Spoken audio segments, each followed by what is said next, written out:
Ito ang Presidential Broadcast Service. Radyo Pilipinas. Radyo Publiko ng Bagong Pilipinas para sa Bagong Pilipino. Naghahatid ng mahahalagang balita at impormasyon na guugnay ng pamahalaan sa sambayanan. Tulay sa himpapawid ng serbisyo publiko. Radyo Pilipinas. Radyo Publiko. Ang boses ng Pangulo. Sa Iloilo, Radyo Pilipinas. 585 AM. Oras sa Radyo Pilipinas, alas 8:33 sa aga.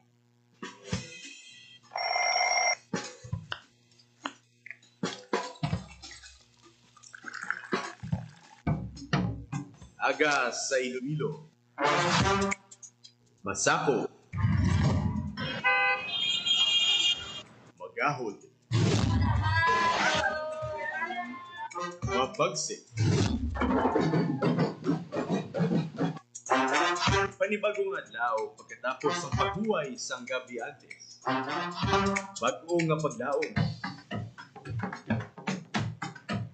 Isa naman kapag lumakas sa matahong nga palaabuton.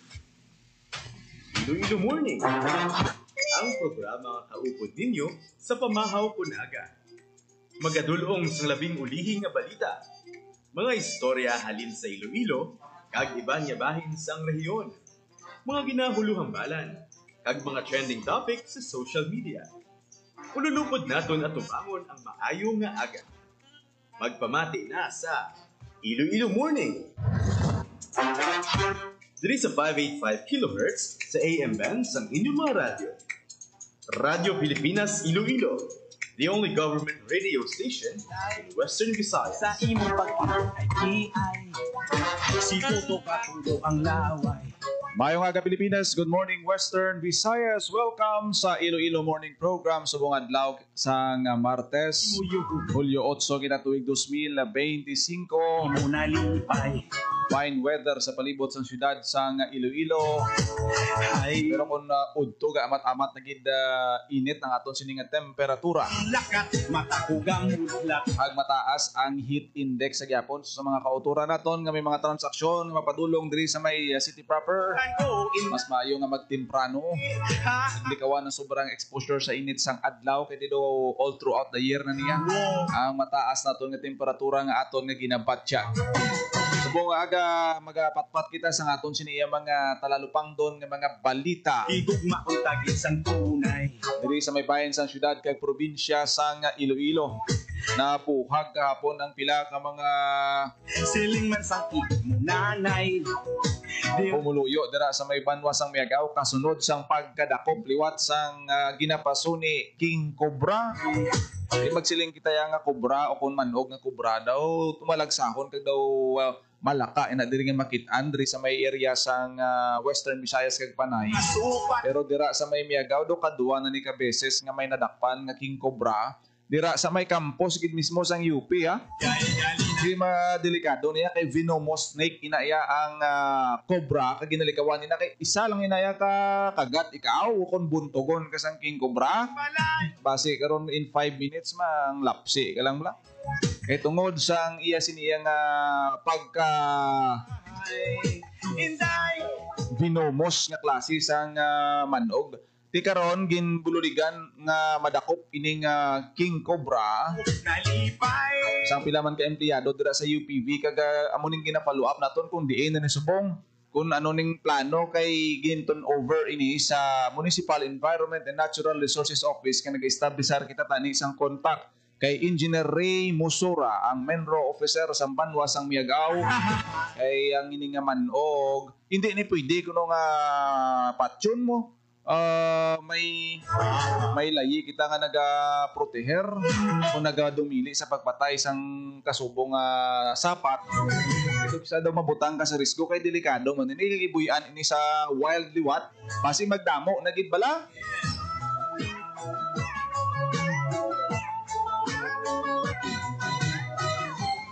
Dili kay laba-laba nagalaba ini isang 3 ka metros kahapon. Sa aton nga balita ako tiyamakon mo na Tuto Katulo ang isa pala na kabilog diba sibla may may partner o kung may itlog sa palibot sang UP Visayas kitaw paborito kito kaduwa na ni nga kubra nga nakuha da ting isa sa nagligad do ginbuyan man to lipay. hindi mapunggan. Muna nga halong gid kita ha sa aton sini nga mga kauturan. Kung may makita kamo da nga kasubong sina nga manog, hindi nyo gid pag matumatuhi nga dakpon o kon himuon nga pet ha. Ay diri naton gali mapamatudan nga may kubra na diri sa may Panay area. Nga binaton sa una dito lang na sa mga area sang Luzon. Pero ti diri gali may ari sa may bahin niya sang Iloilo. So gina-follow up nato ng taga Mindro sang Miagao kung anong plano nila sini kung diin na ni subong kung buyan mo ni basi bumalik ni liwat kang magdako-dako na gid. Ito delikado sa aton siniya nga mga kauturan. Sa pihak nga bahin madamo sa mga business group sa bahin sa Iloilo City ang daw nalipay sa sining ginaduso karon nga proposed amendment sang Tax Ordinance number 23-226 kag 2024-235 nga nagapalawig sang implementation sang 40% reduction sa real property tax hasta sa calendar year 2028. Si Tuto Gato. Damo daw nagwangal sini sa pagtaas ang real property tax sa bahin sang Iloilo City. Tigindoso ini kag actually daw naka-priority na agenda sa aton sini nga City Council ang pag-amend sang Tax Ordinance 2023-226 nga nagapalawig sang implementation sang 40% reduction sa RPT. Ti nagasuporta diri ang madamo nga mga business community group. Halimbawa na lamang sang Iloilo Business Park, Andugan ko. ang Mega World, kaga iban pa nga mga business sector ang nagpabutyag sang suporta sa siniya nga proposed amendments. Amo man ang Iloilo Economic Development Foundation. Piling sang imo tatay. Igugma kung tagit sang tunay. Igugma nga walay kabut. So ini nga panawagan no, ini gin-download na ini o kung forward na ini sa aton sini nga mayor ni Mayor Raisa Treñas sa aton siniya nga sangguniang panglungsod agud ma amendahan ang ini nga mga ordinansa kay daw 40% ang saka sa RPT. Ito medyo masakit. At least ang pagpalawig sang reduction sang RPT will be until year 2028. Ipinapakatuig kung ma-exempt anay kag hindi mapatuman ang ini nga ordinansa. Di dako ni nga bulig sa aton siniya nga mga business group. Amo man ang Iloilo Hotels, Restaurant and Resorts Association tinaw gidamo gid sang in support no sa sining amendments sang Tax Ordinance 2023-226 kag 2024-235 sa reduction 40% na pag nubo sang aton siniya nga real property tax. O kung pagpaiway sang 40% nga saka sini until year 2028. Amo man ang Filipino-Chinese Chamber of Commerce Iloilo nga nag-express man sang suporta. Do tanan gid nga mga business group ang suporta sini. Panay Energy Development Corporation nagpadala man sang letter of support. Kaga madamo pabot sini nga damo ginalipay sa sining nga amendments nga ginaduso o kunin extension sang 40% real property tax reduction hasta sa tuig 2028. Na medyo ginulpi man sila no ang aton sini nga mga kauturan sa sini nga ordinansa kag sa karon nagapamutyag sang kalipay nga ini ang iga-amendaran para nga ti mapaiway ani ang implementation sining 40% RPT hisayran na lang inya hasta sa 2028 o kung after 2028 na siguro.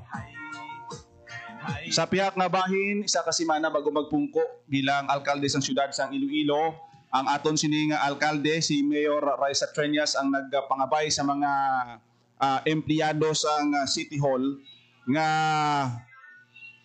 ihatagid ang ila siniya nga tion sa pagprioridad sa paghatag sang serbisyo sa City Hall, sa city government sa ila sini nga mga kliyente sa mga pumuluyo nga nagakinahanglan gid sa mga nagatransaksyon. Ini ang ginanunsyo sa aton sini nga alkalde sa ginhiwat nga flag ceremony sa Iloilo City Government sa diin nga iya challenge diri ang aton nga mga empleyado nga it's about time na nga magtrabaho kag ibalik sa aton siniya nga mga pumuluyo ang serbisyo nga mapahapos ang aton siniyang mga kauturan nga nagapadulong dira sa may Iloilo City Hall kag mga services ng city government mapadasig kini sa aton siniya nga mga pumuluyo. Pamatian naton bala ang kabahin sa mensahe ni Mayor Raisa Treñas sa atubang sa mga empleyado sa Iloilo City Hall.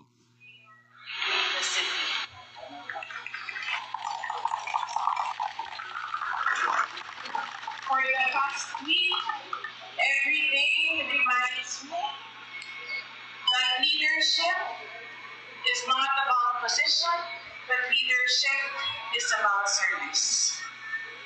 Nagasulod kita tanan sa opisina para maging alagad sa aton mga pumuluyo. To listen, to act, and to serve. To serve with purpose and integrity. Nagpasalamat gid ako sa liwat sa inyong adalan.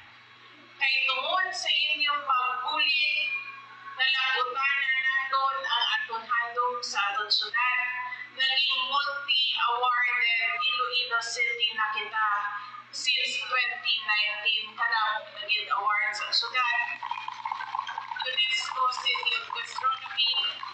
Since 2019, halos kada tuig may mga awards kita sa Dalimpoong finalist man or naka-award kit.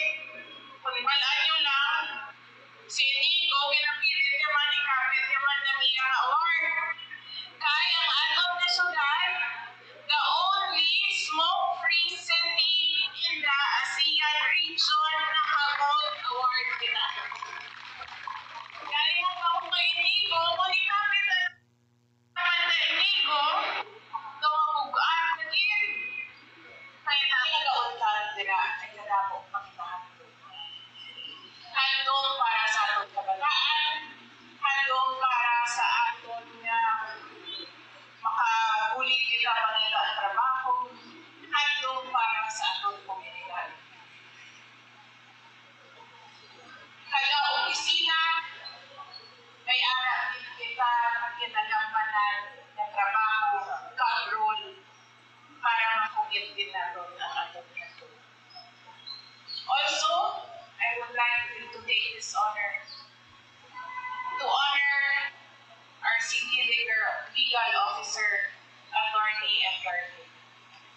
He started public service in 1971 as a city councilor, 15 years city legal officer. He served in Iloilo City with wisdom, fairness, and loyalty to the law and people. May he carry forward his legacy by staying committed to what is true and just. Public service is not only ang pagsalig sa atin. We must continue to build trust every single day.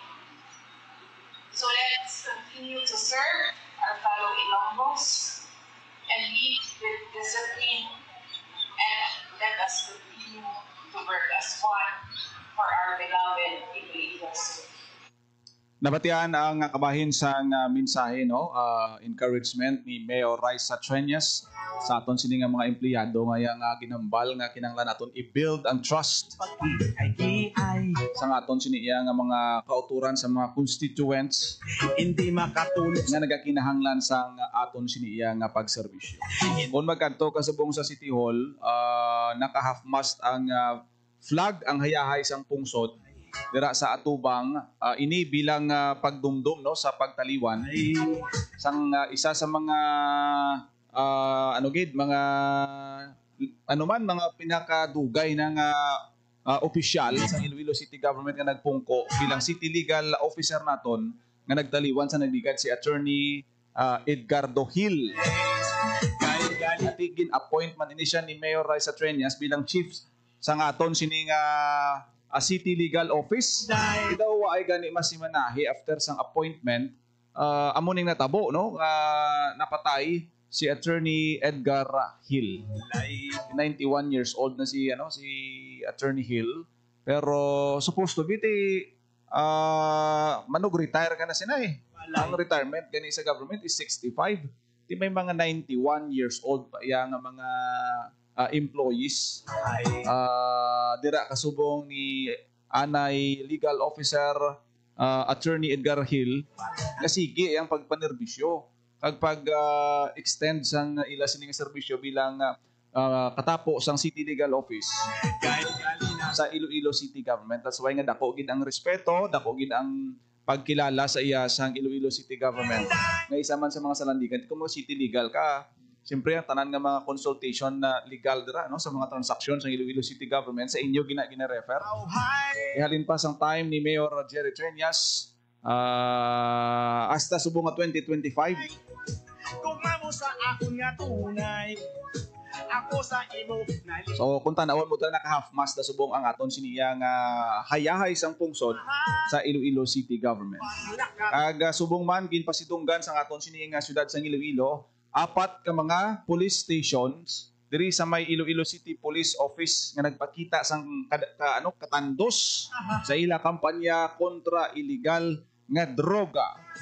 Di 4 ka police station dito magsala, Police Station 4, 8, 9 kag ang City Drug Enforcement Unit nagbaton sang pagkilala kag pasidungog kahapon sa ginhatag nga award sa Iloilo City Government bangod sa ila siniya nga accomplishment sa illegal nga droga.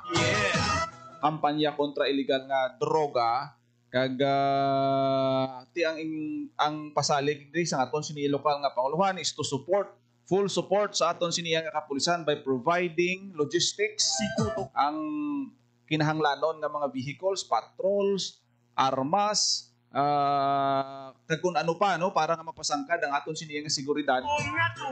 Ginpasalig sa aton siniya bag-o nga mayura ni Mayor Raisa Treñas sa aton nga kapulisan.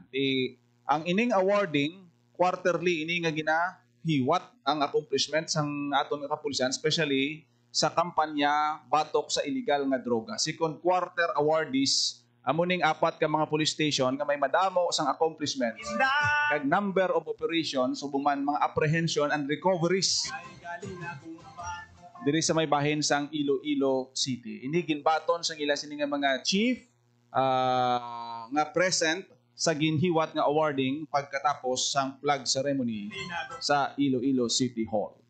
Oras sa Radyo Pilipinas alas 8:52 sa aga diri sa aton siniya nga pagpangalagad sa programa Iloilo Morning.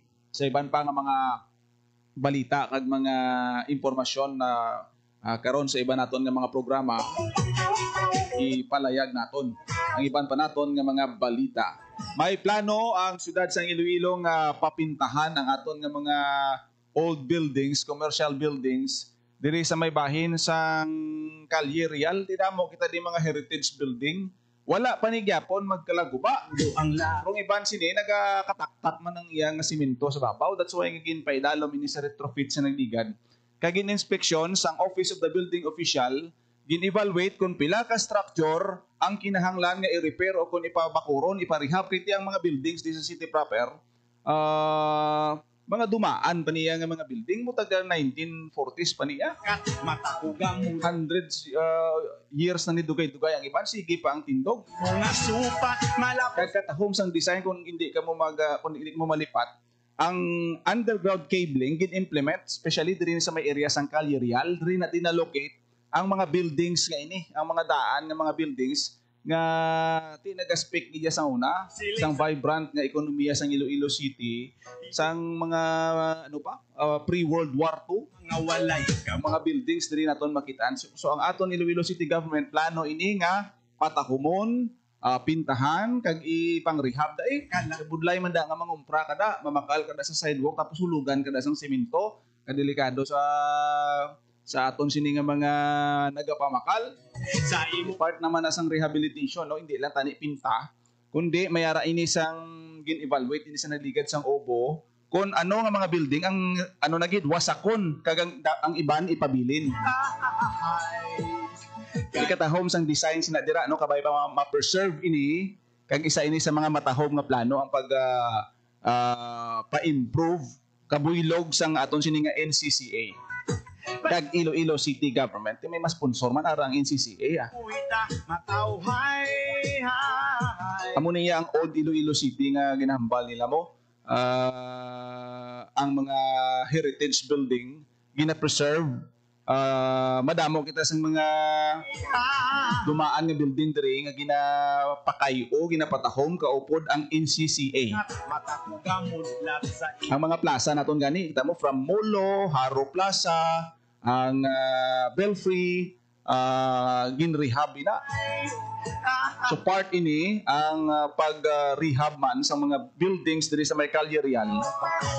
Sa mga natalana nga iga prioridad kag pagasuguran ang pagpinta kaupod ang aton NCCA kag sang Iloilo City Government. Pang ano ni? Pang selfie sa mga kauturan naton. Mga turista nga diri nagapadulong sa downtown area, gusto man nila makita mo ang mga heritage building naton. So manami gid ini nga programa kag kung mapatahom ini mapabugal gid naton ini bilang mga lugar para sa aton sining mga turista pwede ni malakip sa ila sini ang mga destinasyon ang aton nga mga heritage buildings diri sa may Iloilo City. sa imo yung nga tunay. Dugan ko sa imo. Oras sa Radyo Pilipinas alas 8:55 sa aga. Salamat gid sa aton sini mga Facebook live viewers. Gaupod sa aton sini nga pagpangalagad sa mga programa naton sa Iloilo Morning. Wala na kita sang tiyempo. Diri sa aton sini nga pagpangalagad. Good morning kay Ma'am Eva Quinto, amoy ko kay Sir Ernesto Buenafe kag kay Ma'am Jinky Paniza. Oh, inda. Gaupod sa aton sini nga pagpangalagad. Thank you gid. Ako na gid lamang inyo alagad Junel Baclay. Mayong aga Pilipinas. God bless Iloilo. Yeah. Ang inyong tulay sa himpapawid ng serbisyo publiko, ang Presidential Broadcast Service, Radyo Pilipinas, Radyo Publiko. Radyo Pilipinas. Radyo Publiko. Kinilala ng pang-international at prestigyosong Asia Pacific Broadcasting Plus Awards 2025 para sa kategorya ng Government Streaming. Ito ay dahil sa epektibo nitong pagsasanib ng mga tradisyonal na media tulad ng telebisyon, radyo at print para masabayan ang mabilis na pag-inog ng mundo ng digital at social media tungo sa mas epektibong paghahatid ng mahahalaga at napapanahong mga impormasyon sa mamamayang Pilipino. Kinilala rin ang Radyo Pilipinas dahil sa patuloy na pag-akyat ng rating. Ngayon ay matatag sa pang-4 na pwesto sa Mega Manila ayon sa pinakahuling Nielsen Radio Audience Measurement Survey. At sa social media, nakamit ang mahigit 2,000% pagtaas ng bilang ng mga sumusubaybay sa Radyo Pilipinas page sa unang bahagi ng 2025. Patunay ito na ang inyong Radyo Pilipinas Radyo Publiko ay tunay na kaagapay ng inyong pamahalaan sa paghahatid ng serbisyo sa mga mamamayang Pilipino. Mula sa aming lahat, sa ngalan ng inyong pamunuan at mga kawani ng Presidential Broadcast Service, kasama ang inyong mga himpilan ng Radyo Pilipinas sa buong kapuluan. Maraming salamat po sa inyong lahat, sa inyong pagtangkilik at pagkilala. Radyo Pilipinas. Radyo Publiko.